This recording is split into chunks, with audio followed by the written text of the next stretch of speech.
आज बात करेंगे असली हीरो हिंदू नेता सुभाष चंद्र बोस की।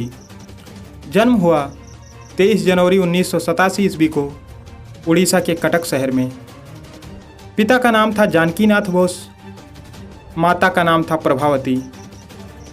15 साल की उम्र तक सुभाष ने साहित्य को काफ़ी हद तक अध्ययन कर लिया था। 1915 ईस्वी में इंटरमीडिएट की परीक्षा पास की। जब वो बीए ऑनर में पढ़ रहे थे तो प्रेसिडेंसी कॉलेज के छात्रों और अध्यापकों में झगड़ा हो गया, तो सुभाष ने छात्रों का साथ दिया। परिणाम स्वरूप कॉलेज से 1 साल के लिए बाहर कर दिया गया तथा एग्जाम से भी वंचित कर दिया गया। सुभाष ने बंगाल रेजिमेंट सेना में भर्ती होने के लिए भी अपना लक आजमाया, लेकिन आंखें न ठीक होने के कारण सेना की भर्ती से बाहर कर दिया गया।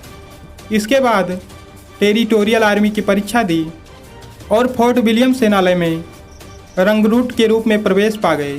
सन 1919 में सुभाष ने बीए ऑनर्स की परीक्षा प्रथम श्रेणी में पास की। उस समय कलकत्ता विश्वविद्यालय में सुभाष का दूसरा स्थान था। 15 सितंबर 1919 को इंग्लैंड चले गए।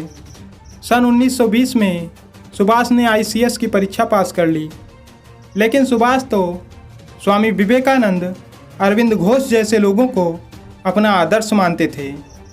ऐसे हालात में आईसीएस बनकर अंग्रेज़ों की गुलामी की जाए, ये सुभाष को मंजूर न था। 22 अप्रैल 1921 ईस्वी को आईसीएस से त्याग पत्र देने के लिए पत्र लिख डाला और छोड़ दिया आईसीएस। 1921 में मानसिक एवं नैतिक विज्ञान में ट्राई पास ऑनर्स की डिग्री लेकर भारत आ गए। भारत आने के बाद सुभाष मुंबई गए और गांधी जी से मिले। गांधी जी ने कहा कि तुम कोलकाता जाकर दास बाबू के साथ काम करो। उन दिनों गांधी जी अंग्रेज सरकार के खिलाफ असहयोग आंदोलन चला रहे थे तथा दास बाबू उस समय बंगाल में असहयोग आंदोलन का नेतृत्व कर रहे थे। सुभाष भी दास बाबू के साथ शामिल हो गए। 1922 में दास बाबू ने कांग्रेस के अंतर्गत स्वराज पार्टी बनाकर चुनाव जीता और कोलकाता के महापौर बन गए तथा सुभाष को महापालिका का प्रमुख कार्यकारी अधिकारी बना दिया। अब क्या शुरू हो गया था। कोलकाता में स्थानों के अंग्रेजी नामों को बदलकर भारतीय नाम दिया जाने लगा। जल्द ही सुभाष एक लोकप्रिय नेता बन गए। सुभाष कांग्रेस के साथ कार्य कर रहे थे। 1927 ईस्वी में जब साइमन कमीशन भारत आया तो कांग्रेस द्वारा जमकर विरोध हुआ। इस समय कोलकाता में सुभाष इस आंदोलन का नेतृत्व कर रहे थे। भारत का भावी संविधान बनाने के बारे में विचार किया जाने लगा तथा 8 सदस्यीय टीम का गठन भी किया गया। मोतीलाल नेहरू इसके अध्यक्ष तथा सुभाष इसके सदस्य थे। उस समय कांग्रेस पूर्ण स्वराज हमारा है करने में लगी हुई थी।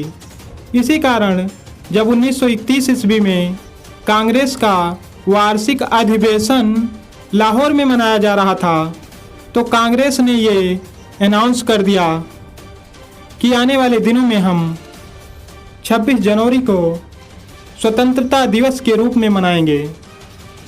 दिन था 26 जनवरी 1931। सुभाष निकल पड़े एक विशाल मोर्चे के साथ राष्ट्र ध्वज लेकर। लिहाजा ये अंग्रेज सरकार को पसंद नहीं आया कि कोई भारतीय राष्ट्र ध्वज लेकर मोर्चा निकाले। सुभाष पर लाठियां बरसाकर गंभीर चोटें दी गईं और भेज दिया गया सुभाष को जेल।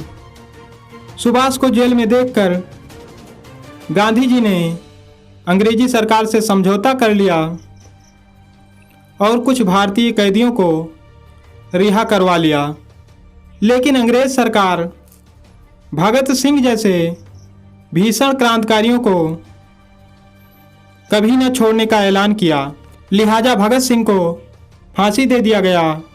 लेकिन सुभाष गांधी जी के इस नरमी से काफ़ी नाराज थे। 1938 ईस्वी में गांधी जी ने सुभाष को कांग्रेस का अध्यक्ष चुना। उसी समय यूरोप में द्वितीय विश्व युद्ध की स्थिति साफ नजर आने लगी थी और 1 सितंबर 1939 से शुरू हो गया द्वितीय विश्व युद्ध। तो सुभाष ने सोचा यही समय है इंग्लैंड में सबसे ज़्यादा संकट का।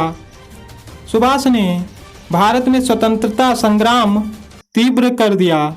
जंग शुरू हो गई, लेकिन गांधी जी को यह रास नहीं आया और सुभाष को कांग्रेस के अध्यक्ष पद से हटाने की बात करने लगे।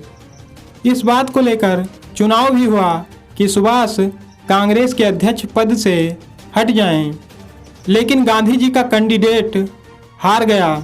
सुभाष को मिले थे 1580 मत और गांधी जी के समर्थन के बावजूद भी सुभाष के विरोधी को मिले थे 1377 मत।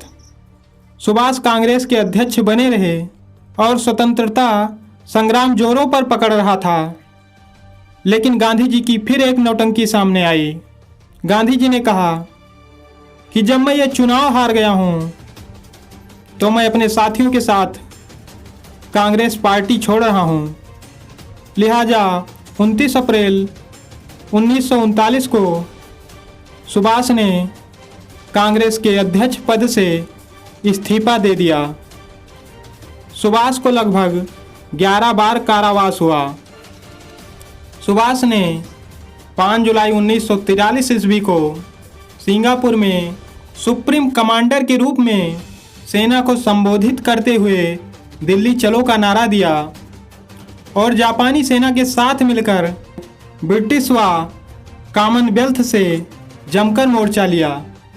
21 अक्टूबर 1943 में सुभाष ने आज़ाद हिंद फौज के सर्वोच्च सेनापति के रूप में स्वतंत्र भारत की अस्थायी सरकार बनाई। 1944 में आज़ाद हिंद फौज ने अंग्रेज़ों पर एक बार फिर आक्रमण कर दिया और काफ़ी भारतीय प्रदेशों को अंग्रेज़ों से मुक्त करा लिया। दिन था 6 जुलाई 1944। सुभाष ने रंगून रेडियो को हैक करके महात्मा गांधी के नाम का एक प्रसारण जारी किया, जिसमें सुभाष ने एक निर्णायक युद्ध करने का फैसला सुनाया और विजय पाने के लिए आशीर्वाद मांगा और युद्ध जारी भी कर दिया, जिस युद्ध से अंग्रेज़ों की भीषण क्षति हुई और अंग्रेज़ों का मनोबल गिरने लगा। बात करें तो सुभाष जी की प्रमुख पार्टी कांग्रेस ही रही। सुभाष जी के मृत्यु के बारे में कोई साक्ष्य नहीं है, लेकिन ऐसा माना जाता है कि ये अंग्रेज़ों के हाथों से बहुत दूर चले गए थे।